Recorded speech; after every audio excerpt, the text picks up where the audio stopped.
Today, I'm going to talk about the applications. And, after you've seen several different applications across different verticals, you'll see a lot of similarities on how people apply industrial data product, specifically industrial Ethernet. The reason we focus on the Ethernet is because we're seeing all of those proprietary protocols, the old industrial protocols are converging into Ethernet as part of the ITIOT convergence. The corporate in the future wanted to see all the data communication network speaking the same language. So it becomes a much more simple network and easier for you guys to understand and promote, and we're able to focus our energy on the Ethernet offerings. So although there are different verticals, but don't be intimidated by it, because the way we apply Ethernet is very similar across industries, maybe with slightly different requirements and environmental stresses. And then we're going to cover the market trends and see where the market is growing on the macro level and why industrial Ethernet is such a key product in where we are today. And I will talk about the 3 challenges of ITIOT convergence and the different solutions that Belden offer for you guys. And we're going to go over some case studies and talk about the differentiators we have. So that's how we're planning to spend our time today. I wanted to quote Charles Dickens: "It was the best of times, it was the worst of times." COVID-19 is the biggest global challenge that we have seen in years. At the same time, it also forced the future upon us.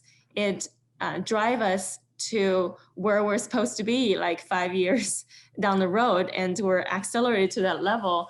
And it gives the corporations a lot of challenges. We expose problems like our business have lack of scalability. Amazons are struggling to keep up with the demand in the early phase of the last year. A lot of businesses are not digitized enough, so a lot of people lost their jobs. They couldn't do their work remotely. So we exposed and exaggerated the problems we're exposing, we have, and it's also inject in the catalyst for the business to transform and really take advantage of the digitization tools, take advantage of the automation tools to be more autonomous from a supply chain perspective, and to be more agile in terms of adopting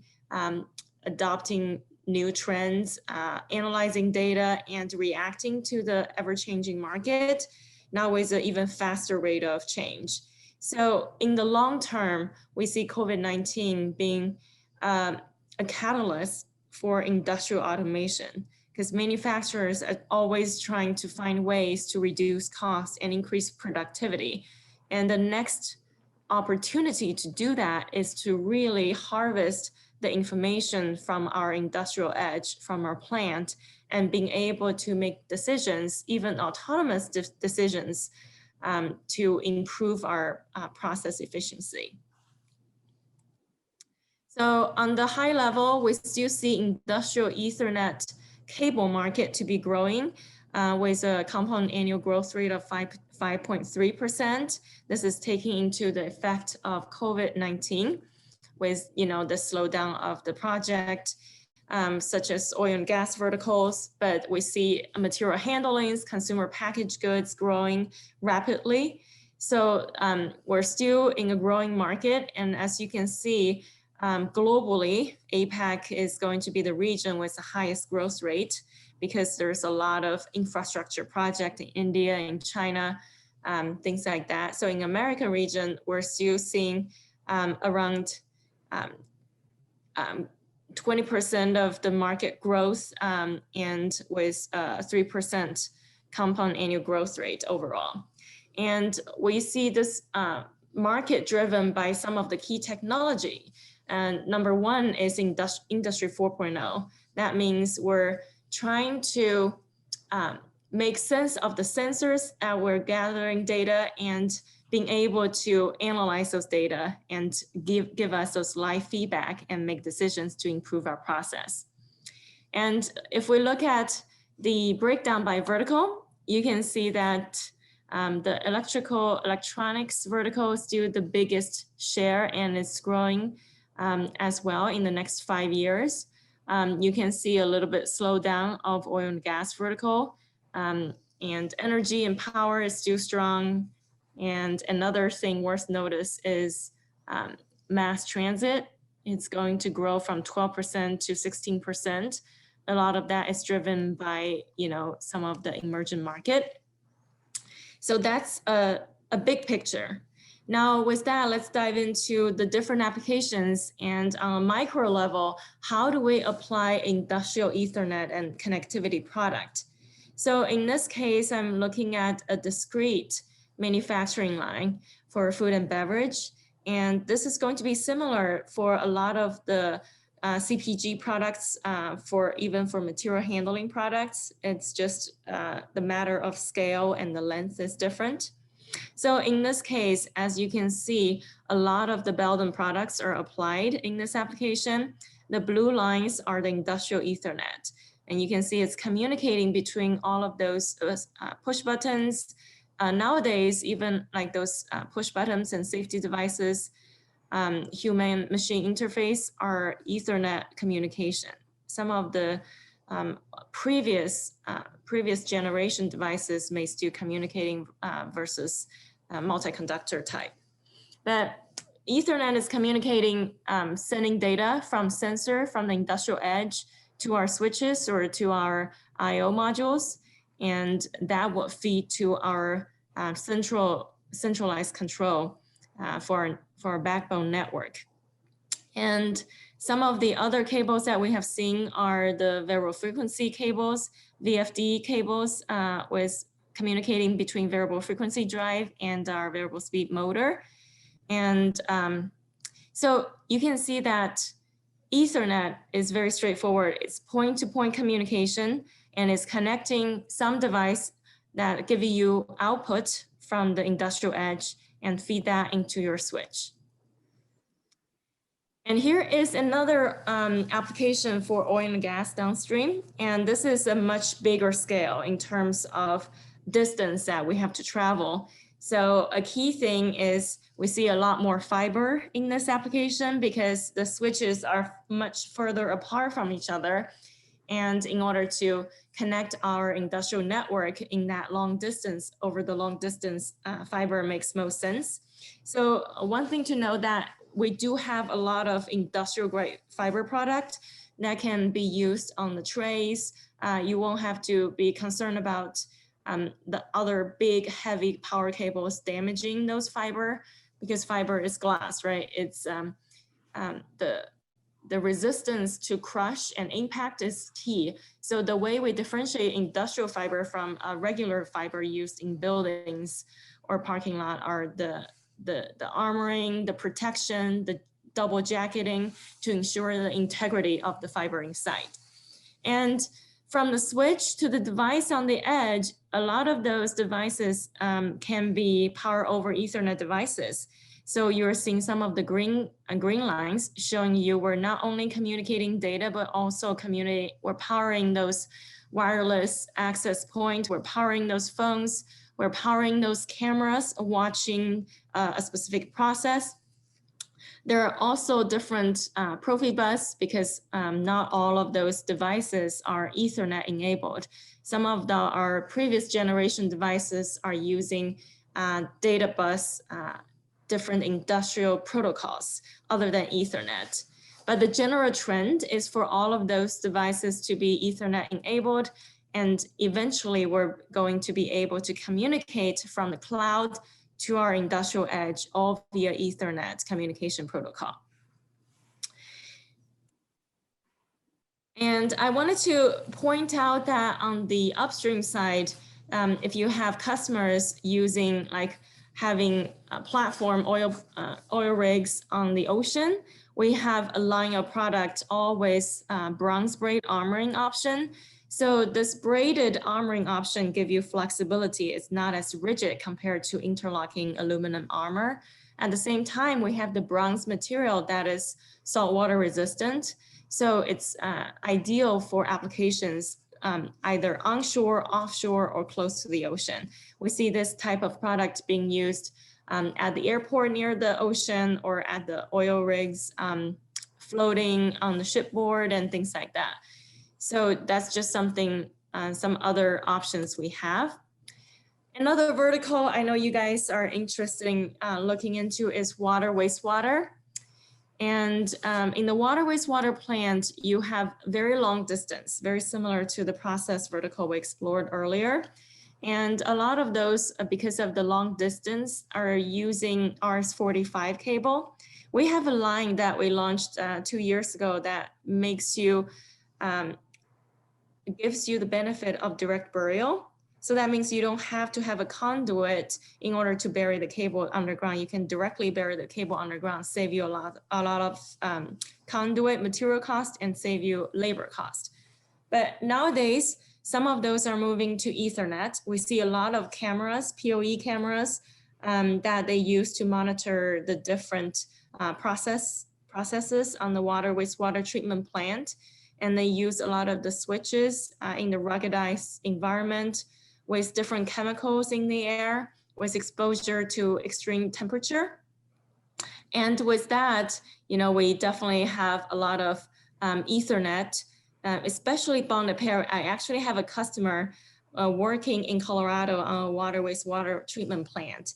And he told me that they have problems with image breaking up, that they couldn't monitor the specific location because of the Ethernet connection issue. And they upgraded to a bonded pair solution. I will talk about that some later on, but in this case, they're able to resolve that breaking up image issue because the bonded pair is ideal for long distance, especially when you don't have control on how you are going to actually install it and the condition may change. It gives you that extra layer of protection and resilience you know, against the outside environment and different installation conditions. So after seeing a few applications, I hope you start to see the similarity between across the verticals on how we apply Ethernet. Ethernet is typically point-to-point from the edge device to the switch, and then to a managed switch, and eventually to your backbone and your centralized control system. So you can see that on the edge, some of the devices are still communicating via serial communication. So you will need a serial to Ethernet router to translate that information from serial to Ethernet, and then eventually over fiber for long distance, or over copper if it's a shorter distance within a manufacturing plant, to your centralized control system. And again, another mining situation, but you can see that Ethernet is always used in a similar fashion, connecting between your edge device and a switch, and to a layer 3 switch, and feed that data to the cloud. So any questions on those different application verticals? And do you have any comments, any challenges in terms of applying Ethernet in the field? And feel free to speak up or type in the chat. Sylvia, this is Rob Van Pelt. Maybe you want to define what data tough means for some people that may not understand what the data tough Ethernet means.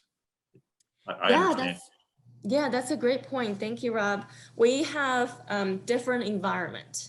We have a rating specifically used to describe those environments. We call a MICE rating. It can be 1, 2, or 3. It's very straightforward. MICE 1 is building, office, home. It's in a air conditioning environment, and cables are over the ceiling or in the walls. They're always protected. There's no extreme temperature. There's no environmental challenges. So that's MICE 1 environment. MICE 2 is light industrial. So it's still in a protected box, like a control cabinet, but it's exposed on the industrial floor. And MICE 3 is completely, your cable is on the floor, your cable is on the robot. It can be splatter on with weld. It can be interfered with EMI noise. It's right next to your variable frequency drives, things like that. That is MICE 3 environment. So data tough is a specifically designed industrial Ethernet product line that's suitable for MICE 2 and MICE 3 environment. So it gives you protection against various different stresses, such as extreme temperature, such as oil, UV exposure, and things like that. Thank you.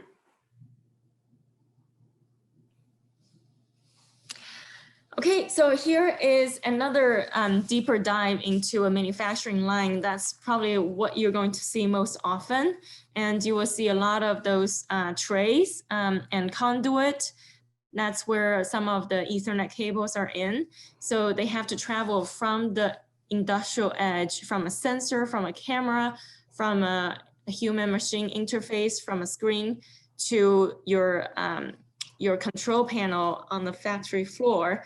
And that's where you will find the switch. That's where you'll find some of the PLCs, the variable frequency drive, input and output devices. So, you know, that's how the industrial Ethernet are used on the factory floor. So after we talk about the applications, now I'm going to talk about some of the general market trend. You know, why are we talking about industrial Ethernet with such high enthusiasm nowadays? Because this is really the center of our innovation in terms of industrial revolution. So you probably remember from your history lessons in middle school, high school about the generations of industrial revolution marked by the invention of steam engine, and then Ford create the mass production line so you can make thousands of cars in one day on one manufacturing line. And then, you know, maybe 10, 20 years ago, we start to see robots being applied on a manufacturing floor to replace some of those highly repetitive motions, right? And nowadays, we're talking about a cyber physical system. It's a big word that nobody understands, but it really just means that we're actually going to look at the input from different smart devices. We have smart sensors that's taking temperature data. We have cameras that's watching the packagings going down the line. And we have robotic arms or motors that's making decision on which package to pick up, that's making decision on the speed of the valve, the percentage of opening. So we're simply trying to connect all of those smart devices together. That's what we call Internet of Things.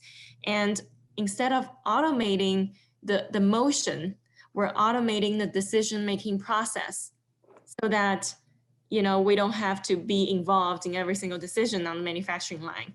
Our devices and machines can help us make those decisions. So that is Industry 4.0. Again, the core for all of those industrial revolution is to reduce cost, improve process efficiency, and increase the standards of living for all of us. So in order to enable all of those communication, we have to have wireless access point. We have to have Ethernet that connect between those devices and the switches and send that data to the cloud. So Ethernet is the backbone for Industrial Revolution 4.0. And another big trend is ITIOT convergence. And why do we talk about ITIOT is because the operational space, our plants and factories, that's what I mean by OT. It's very complex, and it's a big old dinosaur that needs to be, you know, talking in the language of IT. So in the past, we have different protocols like Profibus, like DeviceNet. You know, different automation companies have their own proprietary language that nobody else can use except them to have their market share. And nowadays, users are saying we need one language, right? People, we have the silver tsunami challenge. People with those experience knowing the 3 or 5 different protocols, they're retiring, replaced by people with less experience.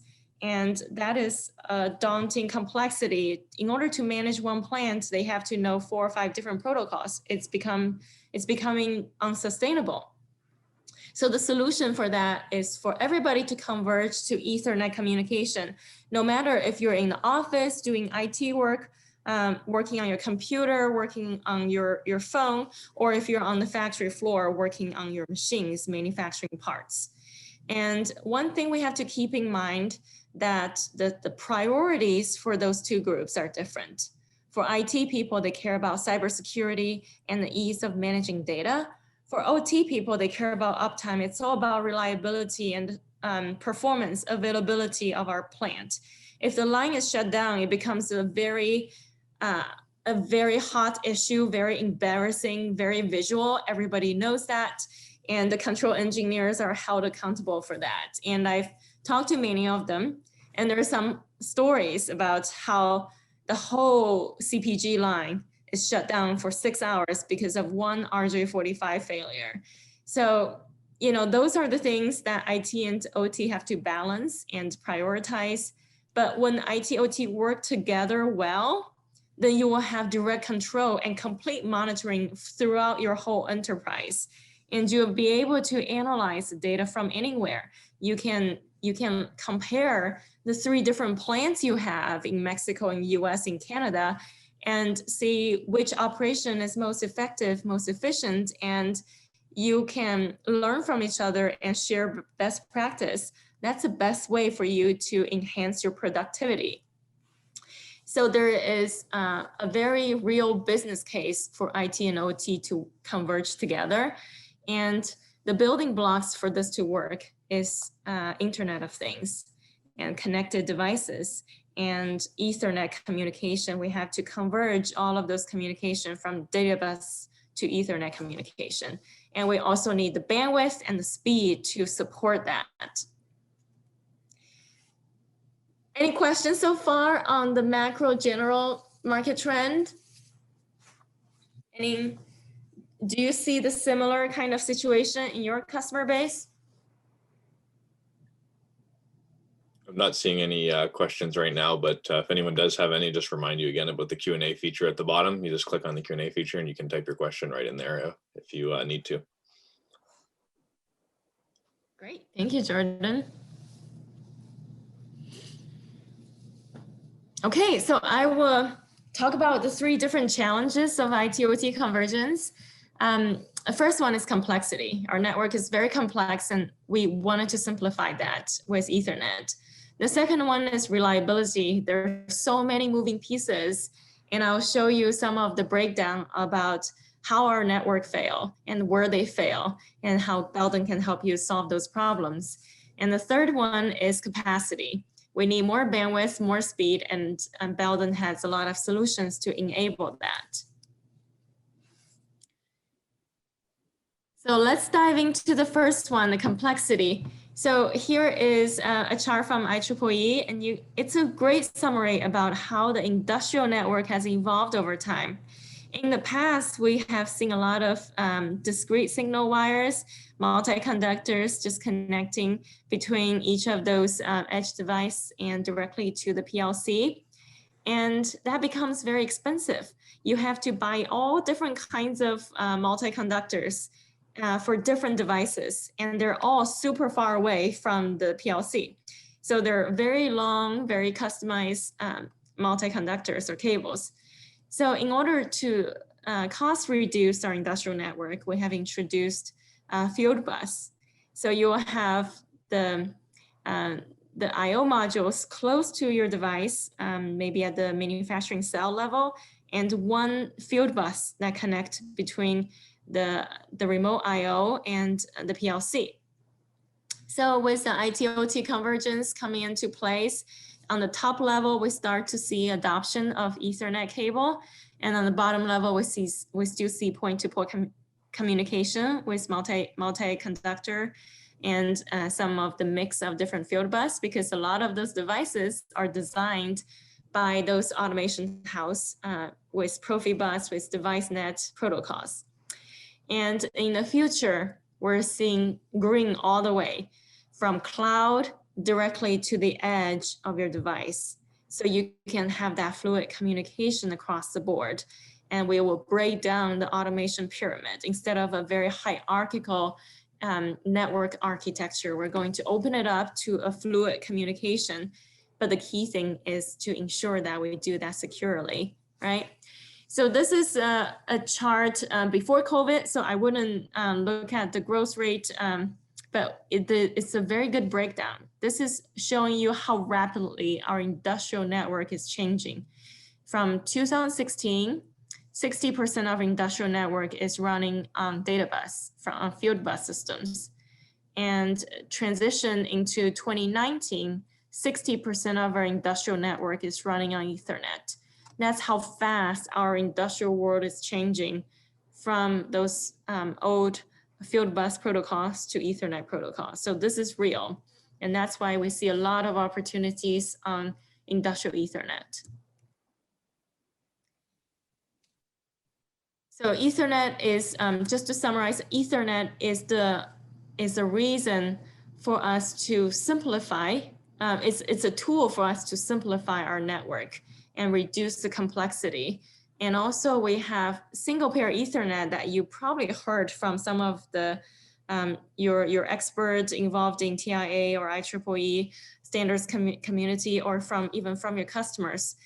Ethernet is limited to 100 meters length right now.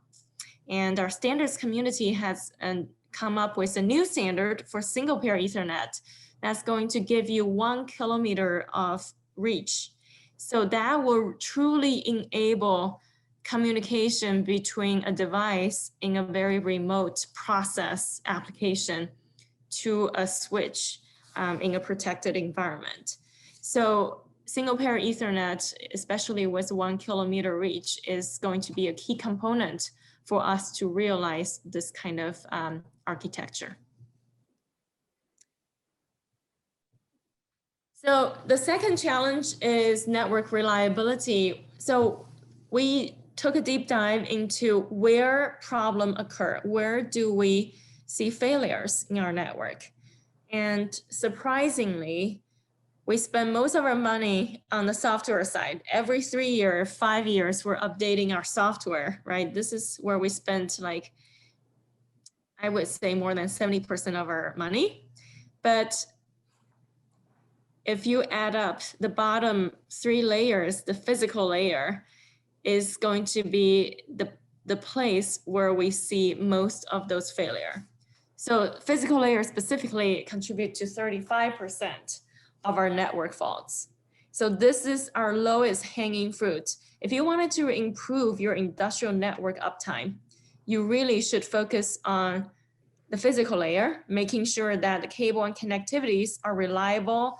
You're putting in highly reliable product that's going to last for the design life, and avoid any kind of unplanned downtime for the plant. This is the place where we wanted to help our customers and improve our network reliability. So more specifically, we're talking about the tale of 3 costs: the cost of system, the cost of downtime, and the cost of maintenance and repair. So this is the hidden cost that people don't usually look at when they make a buying decision. So sometimes, you know, because of availability or the pricing, they would choose a commercial grade product. That means a product that's designed for a building, that's never designed for high-low extreme temperatures, that's never designed for any sun exposure, UV exposure. So in that case, you know, you're obviously there's something's going to, the industrial environment is going to cause degradation on those commercial grade products very, very quickly in this accelerated condition. And, you know, that will cost downtime, that will cost maintenance. So if you look at the system cost, we're talking about a control panel on the factory floor, and cable costs contribute less than 2% of the system costs in a very typical situation. So it's not the biggest area of opportunity for you to reduce system cost. And it gives you a very, expose you to a lot of risks down the road. And in this example, in an oil refinery or diesel refinery, every hour of downtime is costing the company $500,000, $8,000 per minute of downtime. So when we're talking about automotive, we're talking about CPG, material handling, the cost of downtime is extremely high. And third, you have to find the right person with the right skill set. You have to make sure the parts are available. So there's also labor, repair, diagnostic cost related to that. So the message is that we always wanted to ensure we put the right product for the right application so that we avoid those unnecessary costs of downtime. So I have two videos here. One is how to choose the right cable. This video is going to show you the difference between the different mice environment, the difference between office and industrial environment. It will talk about the mice rating. And the second video is going to show you the bonded pair design and the reason why it's good. I will share those links in the chat so you can watch those video at your convenience, because I think if I play it now, you may not hear it very well.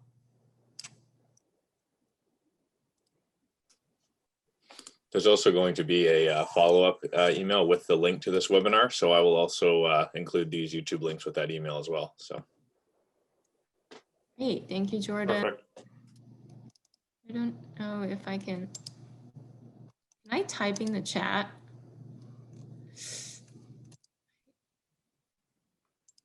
I don't see it. Yeah, so I will let you, Jordan, to email the links to the participants. So I'll just keep going. But here, let's talk about some of the overview of mice. So when we're talking about improving the reliability of our network, we have to understand the environment that our network is exposed to. So we summarize that with MICE. That's what I called mice earlier. M stand for mechanical, I stand for ingress, climatic, and electrical. So there are different types of environmental stresses. Mechanical is like vibration on the production line. If you have a robotic application, your cable may be mounted on a cable track, a C-track, and that's moving with the robot all the time. So there's constant flexing. So you will need to consider how many flex cycles that your cable is seeing. And if you want the cable to work for 5 years, you have to design in a cable that's suitable for 5 million, 30 million of flex cycle. Ingress is things like water, moisture, dust. So when I think about ingress, I think about corsets, because cable, usually you can wash it down and things like that. You may consider a different cable jacket, maybe CPE versus more resistant to moisture and water versus PVC. And when I consider corset, I think about how we make connections, right? Connector is the part that's more exposed to those ingress. And if you're in a washdown application, you would choose the IP67 grade connector versus the IP20. In climatic, we're talking about temperature. We're talking about temperature extremes.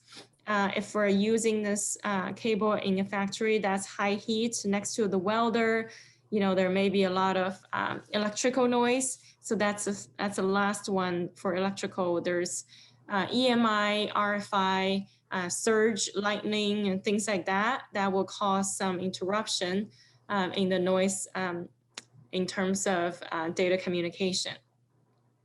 So that's what the MICE stands for. And basically, if you're outside the office area, if you're not standing on a carpet or a clean floor, you should always choose a data tough industrial grade product to give you that extra protection. And then we can look into the specific application conditions and choose, okay, do I want a FEP jacket versus a PVC jacket? Do I want shielding versus unshielded cable? So the specifics will give you the input for specifying which kind of cable you want to use. So in the video, you will be able to see some more color and more applications for the different mice conditions. And the second video is bonded pair. That's going to go over how we design our cable so that it's more reliable in the field. So there is different aspects of reliability. There's mechanical aspect and there's also electrical aspect, right? So on the mechanical side, when we bonded the pairs together, it will give you a higher resistance to pull. So it's a stronger cable when all the 4 twisted pairs are bonded together. On the electrical side, when you bond the twisted pair together. So first of all, when we design twisted pair, the reason we twist the pairs together is so that we can cancel the noise that we see. So we'll have better balanced cable. And if we bond the pair together, no matter how we twist, bend, loop, install the cable, the center to center distance between the 2 conductors are going to be the same. If the cable is not bonded together as you bend, twist, loop it, install it in different conditions, the pairs can separate in certain areas of your cable, and that will cause higher return loss. So we did some testing. When the cable is tested on the reel, you know, in a perfect condition, both cable, the bonded pair and unbonded pair, non-bonded pair, they both pass the test in terms of return loss. But after you install it, so that means we install it, you know, in an industrial condition with some loops and bend and twist, you can see that the bonded pair still pass the return loss with the same kind of condition or margin headroom. And for the non-bonded pair, after you install it, it failed the return loss testing. And if you further compare the impedance, you know, the bonded pair give you very consistent impedance at 100 ohms after installation. And the non-bonded pair has impedance vary significantly from 130 ohms down to 90 ohms. That's why you're losing data signal. So that's why, you know, our wastewater treatment plant customer is saying that I can't see those image on the camera anymore because it's breaking down, and because all of those different installation conditions cause that variance in the impedance and give you very, very high return loss. So that is the benefit of bonded pair, and I'll let you watch the video to see some more details about design. Any questions regarding the reliability component that we just talked about? That's good. Yeah, not seeing any questions currently. Still monitoring, so. Great, thank you. Another example in the reliability of design is in the connectivity part. So we have seen that 35% of the network fail because of the physical layer. And guess where is the weakest link on the physical layer? It's not somewhere in between in the middle of the cable. Because cable, once you manufacture it, it stays input, you know, with all the protection, the jacket, the bonded pair and things like that. It stays relatively stable in terms of performance. It's really the connectivity part that introduce all kinds of loss, signal loss and variations. Especially when you have to do field termination, where you don't know how long the core set is going to be. You have to have different contractors, different people with different level of experience to do different termination. That is the worst part in terms of network reliability. So that's where Belden wanted to come and address and solve for the customer. So as you can see, there are so many different ways to terminate Ethernet cable in the picture. There's a very basic, the cheapest option, the plastic RJ45 connector. And of course, it's the most difficult one to terminate. You have to strip the jacket, untwist the pair, separate the pair, straighten every single conductor, fish 8 conductors in the right sequence simultaneously into the connector, hoping that all 8 of them have secure contact. That is very difficult to do.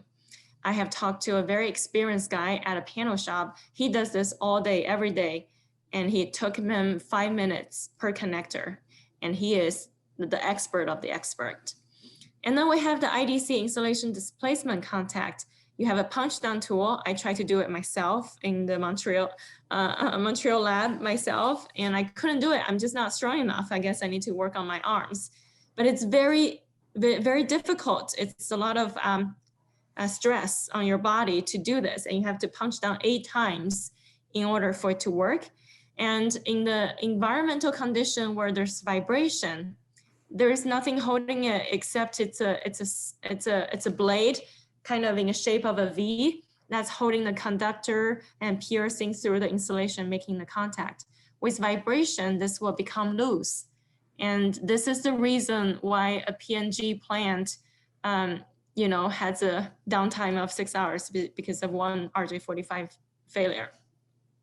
We have some quick termination condition. It still requires separation of pairs. And with that, we have designed a new connectivity for field termination. I wanted to show you guys in the video. And hopefully you can see the image. I will just talk through the design.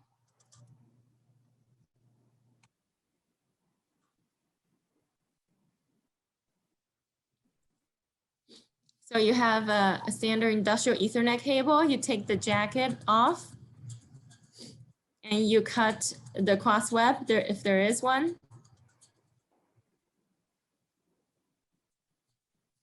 Now you have 4 twisted pairs. You can fish those 2 of them, brown and orange pair in the middle, into the cable manager. You just need to untwist 2 or 3 times so it's parallel on the first half. That's where we make the contact. Each color pair has a slot. And then you put the cap on. You insert the cable manager with the cap into the crimp tool. This crimp tool is going to push all the 8 pins into the place and form an insulation piercing contact to give you secure contact over the lifetime. And then you slide that crimped core into a RJ45 jack or a RJ45 plug. So the core is universal. It works the same for a female or a male connector. So that is a very good example of how we design in the reliability so that we minimize the areas of errors for the operators, so that, there's not many opportunities for variations. There's not many opportunities for errors. And as a result, compared to a standard RJ45, our termination time have been reduced from a highly experienced operator of 5 minutes down to 1 minute. And we reduced the retermination rate from 9 to 10% down to less than 1%. And you no longer have to separate the pairs, and the reliability, we guarantee that for 10 years. So every time you're not using an industrial rev connect in the field, you're losing $318 in total cost of ownership, because we did some calculation, including the lifetime of this connector, including the probability of downtime, the probability of retermination rate. So this is how much value we're bringing to the customer by giving them a much easier solution and much more reliable solution down the road. So the last challenge for IT and OT convergence is capacity. How do we increase capacity? We do that through our fiber optic product.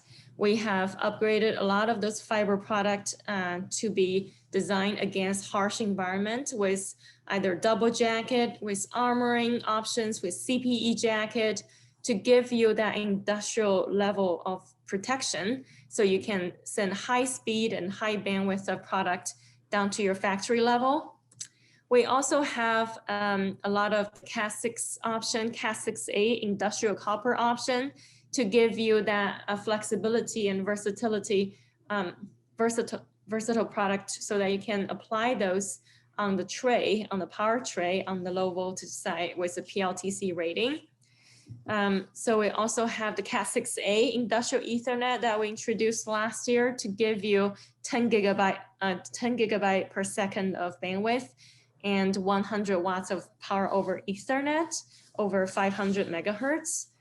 So we give you a lot of options so that your plant can be future ready, even if right now you don't use a camera with high definition camera, but 5 years from now, you may need those devices that need high bandwidth of data communication. So this will be an ideal infrastructure to put in place so that you are protected in the future.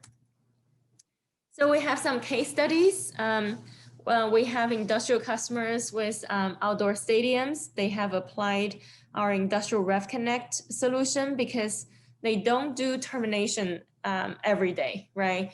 Their guys will maintain the system every few months. They will do the termination, and they're exposed to outdoor harsh extreme temperature. So with Industrial Ref Connect, it's very easy to do. So they don't have a steep learning curve every time they try to maintain it. And sometimes when the RJ45 contact wear off, they can simply slide the jack off and then put another RJ45 plug in without having to re-terminate your cable. So there's a lot of ease and convenience, and that's driving them to use this connector. And it's also because the harsh outdoor condition, this connector is designed for that condition. We have automotive plants using the bonded pair solution and also Industrial Ref Connect to go with that. Because with Industrial Ref Connect, you don't have to separate the bonded pair anymore. It's the ideal solution for bonded pair.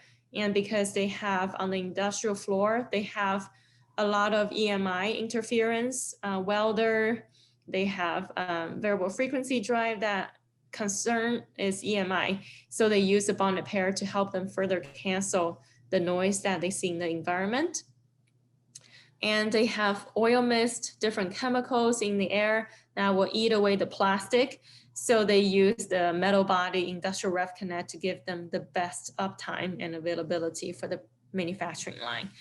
Obviously, the downtime cost is very high for those automotive plants. And we have the theme park ride where the contractors literally have overnight to upgrade the whole network system. And they wanted to ensure that they can finish all the installation on time. So Industrial Ref Connect becomes a very easy and quick solution for them. They have a great experience installing all the RJ45 field termination because they don't know exactly how long it's going to go. So they have to do field termination overnight, and gives them a lot of time saving. It's highly repeatable and reproducible among the different contractors, and gives them the ideal reliability over time. And the Industrial Ref Connect also give you the least amount of loss in the channel. And even our lab, when we do cable testing, we use Industrial Ref Connect across the board because it gives you the least amount of variation from the connectivity side when we try to focus on the cable performance. So I wanted to summarize all the different differentiators Belden offer compared to a generic Ethernet cable to wrap up the presentation today. So to summarize, the Belden industrial Ethernet cable have a smaller bend radius because we typically have bonded pair solutions, especially for Cat6, Cat6A options, to give you the least amount of variation in terms of impedance, no matter how you bend and twist and loop it. And we typically have oil and sun resistant. We have great noise immunity from bonded pair design. We have various foiled and shielding options as well. So you will see that in terms of the balance of the cable, you will see the difference in terms of TCL, EL, TCTL ratings. We also have abrasion resistant jacket. A lot of our generic competitor product do not have. We have great performance in the impedance and return loss that we covered in the bonded pair section. And we have 60% higher pull tension because of the bonded pair.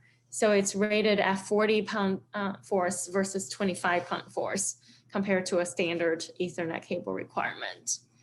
So it's a physically stronger cable. So it's ideal for those robotic applications where you have to pull the cable on the seat track and things like that. And we have wider operating temperature range down to -40°C. We typically have thicker cable jacket if you look at the wall thickness, and we're designed for MICE 2 and MICE 3 environment. So if you're using a commercial cable, those cable have not even been through those tests that we have been through on the industrial side. They have never tested those cable on the -40°C condition, because in the building, you will not see those conditions. The product is designed for its application. One of the things that Sylvia should mention is the 10-year warranty. I mean, on our cables, we have a very, very good warranty on a particular product, and that applies to the cable as well. Yeah, thank you, Rob. I'm going It's to a right great now. selling feature. 10-year warranty on all cable products.